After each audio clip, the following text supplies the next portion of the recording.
اللہ رسول کے نزدیک عز و جل و صلی اللہ علیہ وآلہ وسلم موٹا سا دین ہے.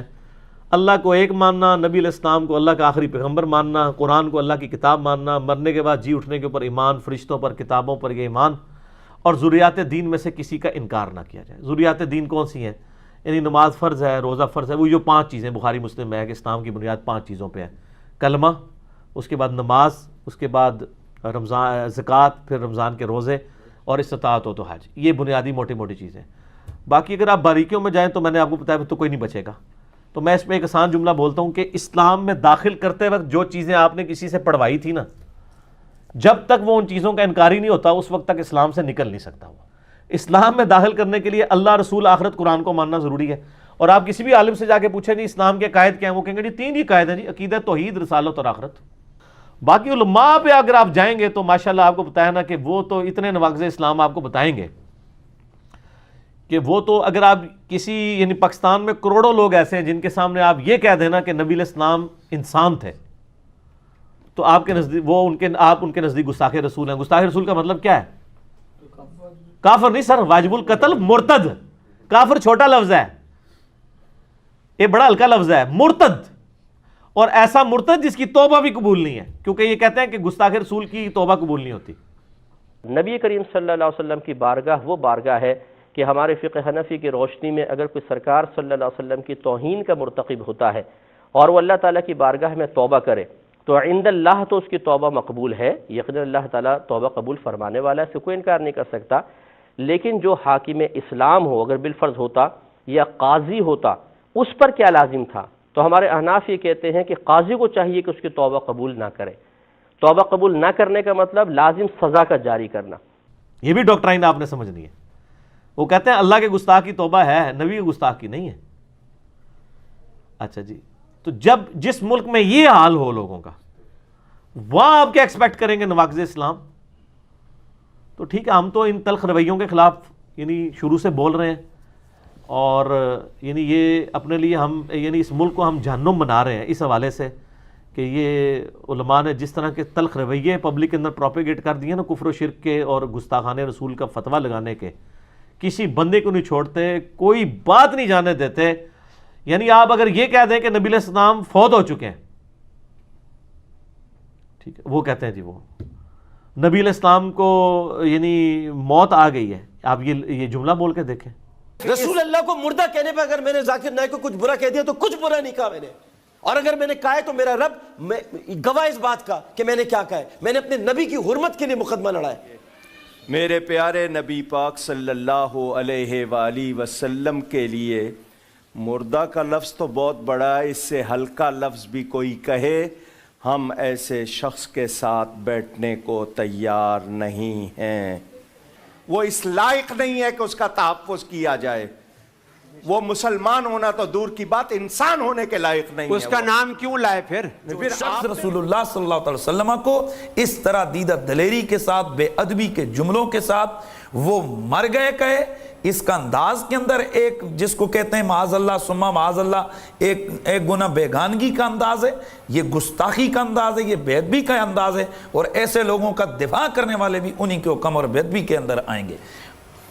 مر چکے یہ لفظ تو استعمال ہی نہیں ہوتا، یہ بے ادبی ہے، یہ بے ادبی ہے. اور اس بے ادبی کی توجیہ نہیں پیش کی جا سکتی کہ ان کی زبان مختلف ہے یا ان کا لہجہ مختلف ہے. اس کی صرف مذمت ہوتی ہے، صرف مذمت. دیر از نو کمپرومائز آن محمد مصطفیٰ صلی اللہ علیہ وآلہ وسلم، نو کمپرومائز. وہ ماننے کے لیے تیار نہیں ہے. ہم نے خود ٹیسٹ کیا. ہم نے یعنی ایک بندے کے سامنے جو کٹر بریلوی تھا یہ بات رکھی کہ ایک شخص کہتا ہے کہ نبی علیہ السلام کو جب دفنایا جا رہا تھا تو اس وقت آپ کی زبان ہل رہی تھی اور آپ امتی امتی کہہ رہے تھے. حضرت فضل بن عباس کہتے ہیں جب میں نے حضور کو لحد میں اتارا تو یہ حضرت فضل بن عباس دائیں بائیں جاتے تھے. تو حضرت صدیق اکبر نے کہا کہ آپ قریبی بھی ہیں، حضور کے چچا زاد بھی ہیں، تو کوئی بات کرنا چاہتے ہیں حضور سے اتر جائیں لحد میں. تو یہ حضور علیہ السلام کی لحد میں اتر گیا. تو کہتے میں نے کفن کی تنیاں کھولی اور میں نے دیکھا کہ حضور کے لب ہل رہے تھے. تو کان قریب کیے تو حضور کہہ رہے تھے رب حبلی امتا، اے اللہ میری امت کا معاملہ میرے ہاتھ میں دے دے. تو حضرت فضل بن عباس باہر نکلے راحت سے اور جو پاس کھڑے تھے ان صحابہ کو بتایا کہ حضور یہ کہہ رہے ہیں، اللہ اکبر، تو سارے رو پڑے۔ اب یہ عشق رسول کی ایک جھوٹی سی بات انہوں نے مشہور کی ہوئی، حالانکہ کہیں موجود نہیں ہے۔ تو بتاؤ یہ عاشق رسول ہے یا وہ عاشق رسول ہے جو یہ کہے کہ جو محمد کی عبادت کرتا تھا وہ جان لے کہ محمد مر گئے ہیں، اور جو اللہ کی عبادت کرتا تھا وہ جان لے اللہ زندہ۔ وہ کہنا ہے یہ دوسرا تو بہت بڑا بغیرت اور گستاخ رسول ہے۔ اس کو تو نہیں پتا نا کہ حضرت ابوبکر کا خطبہ ہے یہ بخاری میں، من کان یعبد محمدا فإن محمد قد مات، کیونکہ عشق کی جو ڈاکٹرائن پڑھائی ہے نا اس میں واقعی انتہائی گستاخانہ جملہ ہے۔ حضور کی میت کے اوپر حضور کے فضائل نہیں بیان ہو رہے، بلکہ کیا ہو رہا ہے کہ فوت ہو گئے ہیں، ان کی عبادت نہیں ہوتی تھی، اللہ کی عبادت کرو۔ سر کسی بھی دنیا کے بندے کی وفات کے اوپر اس کی تعریف کی جاتی ہے، اور نبی علیہ السلام کی تربیت کیا ہے کہ حضرت ابوبکر صدیق کیا کہہ رہے ہیں؟ پہلا خطبہ بخاری میں الفاظ یہ ہیں کہ جو کوئی محمد کی عبادت کرتا تھا جان لے کہ محمد فوت ہو گئے، اور جو اللہ کی عبادت کرتا تھا جان لے کہ اللہ تعالیٰ کو موت نہیں آئے گی، وہ زندہ ہے۔ مجھے بتائیں صحابہ میں کوئی حضور کی عبادت کرتا تھا؟ کوئی بھی نہیں۔ تو یہ ایک جعلی جملہ گھڑ کے بتانے کی ضرورت کیا تھی؟ اس لیے کہ جو بعد میں جعلی عاشقان رسول آنے تھے نا ان کے منہ پہ ہم تھوپ سکیں کہ یہ نبی کی تربیت ہے۔ حضرت ابوبکر کو پتا تھا کہ پہلے انسانیت نے بہت بڑا رسک لیا ہے کہ آج اس وقت دنیا کا سب سے بڑا شرک ایک پیغمبر کے نام پہ ہو رہا ہے، کون؟ عیسیٰ ابن مریم، اور وہ شرک سامنے تھا۔ نبی علیہ السلام نے بھی دوسرا عیسیٰ ابن مریم بن جانا تھا اگر آپ تعلیمات نہ یہ دیتے۔ بخاری میں حدیث ہے، میری شان کو اس طرح بلند نہ کرنا جس طرح عیسائیوں نے اپنے نبی کو بڑھا دیا تھا، میں اللہ کا بندہ اور اس کا رسول ہوں، مجھے اللہ کا بندہ اور اس کا رسول کہنا۔ یار وہ اصحاب جو بخاری مسلم میں آتا ہے آپ کے وضو کا پانی نہیں گرنے دیتے تھے، آپ کا بلغم اپنے ہاتھوں پہ لے کے چہرے پہ ملتے تھے، آپ کا پسینہ خوشبو کے لیے استعمال کرتے تھے، آپ کے کرتے کا دھون استعمال کرتے تھے، آپ کے بال مبارک یعنی ایز اے تبرک رکھتے تھے، اتنی عقیدت رکھتے تھے۔